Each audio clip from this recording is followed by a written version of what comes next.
Week 6, Chapter 11. We're moving along quickly. We will be through Chapter 7 or Week 7 and 8 before you know it. Chapter 11, we're talking about the net present value, internal rate of return, excuse me, modified internal rate of return, payback methods, regular versus discounted, and multiple IRRs. This is all stuff we're going to be looking at formulas we've learned already, things we've done already. We're just applying it as we would in the real world. Speaking from experience, I can say that this is definitely things we've done at my jobs. We looked at the net present value of projects. We looked at the internal rate of review. We got multiple projects and looked at them to see what would happen if we went this direction, that direction, or this direction. And we made annual plans based on that. And we focused resources based on market conditions and rates of return to grow the company in a way that we thought was sustainable. So these are things that really happen in the business world. Um, Chapter 11, you can see that there's more examples out there. There's another spreadsheet. You don't have to remember how to use the formula, just why to use the formulas and how to then apply them. Remember, if we borrow money, we want to be able to get more money back for what we borrowed. So if we can borrow it at 10%, we need to get a return of 12% or greater, you know, or 10.1% if it's a core business thing. But we just have to make sure that whatever it costs us to get the money, we make at least that much on the return when we invest it. So, what is capital budgeting? Analysis of potential additions to fixed assets. They're long term decisions and they involve large expenditures, and it's important to the firm's future. Think of making a new factory. You have a widget, you make widgets, you have a widget making factory, you sell tons of widgets. You want to expand that widget making factory. Well, that's a huge capital undertaking. You have to estimate the cash flows, the inflows and the outflows, how much money you're going to make, how much it's going to cost. You have to assess the riskiness of those cash flows. How likely are you to get that money in? Determine the appropriate cost of capital. How are you going to borrow that money? Are you going to borrow it from retained earnings? Are you going to issue bonds, preferred stock, new shares? And then you have to find the net present value or the IRR and then accept if the net present value is greater than zero or IRR is greater than the weighted average cost of capital. So are we going to make more money than we spend, or is it going to be cheaper interest rate than our weighted average cost of capital? What is the difference between independent and mutually exclusive projects? Independent projects, if the cash flows of one are unaffected by the acceptance of the other, mutually exclusive if the cash flows of one can be adversely impacted by the acceptance of the other. So we want to make those new widget factories. Do we have to do both capital projects for it to happen? That would be mutually exclusive. So if we have to build a whole new factory to buy all the equipment, yeah, we need to build the factory to buy the equipment. Independent.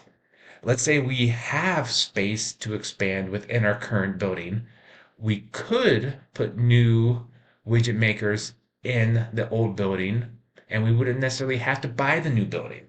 So, independent, mutually exclusive.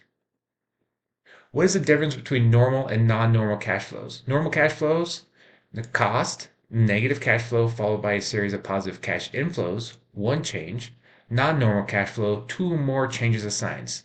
So let's say we want to build a new factory. The first outlay, we have $100 million going out to start the factory. We start having some cash flows from having that factory built up, but then we need to invest more money, so we have another negative cash flow in later years.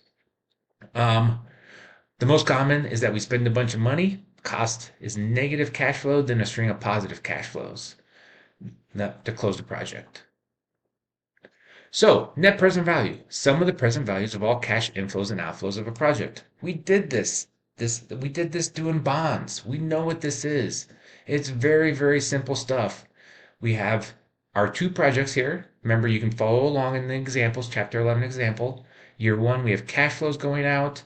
We have our years of our cash flows coming in. We can see that we have, when together, we can have negative cash flow difference, positive cash flow difference between the two projects. What is project L's net present value? The net present value of project L is 18.79 million. We have that Excel spreadsheet that'll do it for us. And then project S's is 19.98. Now, so if these were independent projects and you could only choose one, right now you would choose the one that's going to give you the most money, the net present value. You would choose project S. Rationale for the net present value. Net present value equals the present value of inflows minus the cost. Your net gain in wealth. You want to make sure that you make more money than it costs you. And like we just said, if projects are mutually exclusive, accept the project with the highest net present value, the one that adds the most value. Those stockholders, they want to see the most value. In this example, accept S if mutually exclusive and accept both if independent. Internal rate of return, solving for IRR. We have this, we've done it. It's easy. They are the same thing. Think of a bond as a project. The year to maturity on the bond would be the IRR of the bond project. A 10-year bond with a 9% annual coupon and 1,000 par value sells for $11.34. When we solve for it, 7.08, excuse me, the annual rate for this project divided by the bond. If the internal rate of return is higher than the weighted average cost of capital, the project's return exceeds its cost and there is some return left over to boost stockholder return. So if the IRR is higher than the weighted average cost of capital, you accept. If the IRR is less than the weighted average cost, reject. If projects are independent, accept both projects as both IRR is greater than the weighted average cost of capital. If projects are mutually exclusive, accept S because the IRR of S is greater than L. Net present value and IRR always lead to the same accept, reject decision for any given independent project because we have a point where we want to make money. And if they're mutually exclusive, it can depend. Net present value profiles. This is a graphical representation of net present value of various different cost of capital. Of course, if the weighted average cost of capital is higher or lower, you're going to have a different net present value. That makes perfect sense, right? Eventually, your weighted average cost of capital is going to be so high that you lose money on projects because it costs so much to borrow the money. Finding the crossover rate, find the cash flow differences between the projects, enter the cash flows in the register. This is if you're using a calculator. If profiles don't cross, one project is better than the other. Reasons why net present value profiles cost. The size, the scale of the differences. The smaller the project frees up funds faster for an investment. The higher the opportunity cost, the more valuable these funds are. So a high weighted average cost of capital favors small projects because you're getting your money back faster. You're not borrowing it for longer. And timing differences. The project with the faster payback provides more cash flow in early years for reinvestment. If the weighted average cost of capital is high, early cash flows is good. Remember, we get our money in, we can reinvest it, we can make more money on our money. We learned about that earlier. Reinvestment rate assumptions. Net present value method assumes cash flows are reinvested at the weighted average cost of capital. Because we can borrow the money at a certain rate, we can make the money at that certain rate. IRR method assumes cash flows are reinvested at IR, the internal rate of return. And assuming cash flows are reinvested at the opportunity cost of capital is more realistic. So net present value method is the best. Net present value method should be used to choose between mutually exclusive projects. You can have a hybrid of IRR that assumes the cost of capital reinvestment is needed. Managers prefer the IRR to the net present value. Is there a better IRR measure? Yeah. Modified IRR is the discount rate that causes the present value of a project's terminal value to equal the present value of cost. Terminal value is found by compounding inflows of weighted average cost of capital. MER assumes cash flows are reinvested at WACC. So here we're just doing the same functions. The new Excel out there has the formula in there. Use it. Don't try to do all this stuff by hand. It is not fun. It is not worth it. Use the technology. Why use R versus IRR or MER versus IRR? MER assumes reinvestment at the opportunity cost, WACC. MER also avoids the multiple IRR problem. Managers like rate of return comparisons, and MER is better for this because we're reinvesting it at what money actually costs us.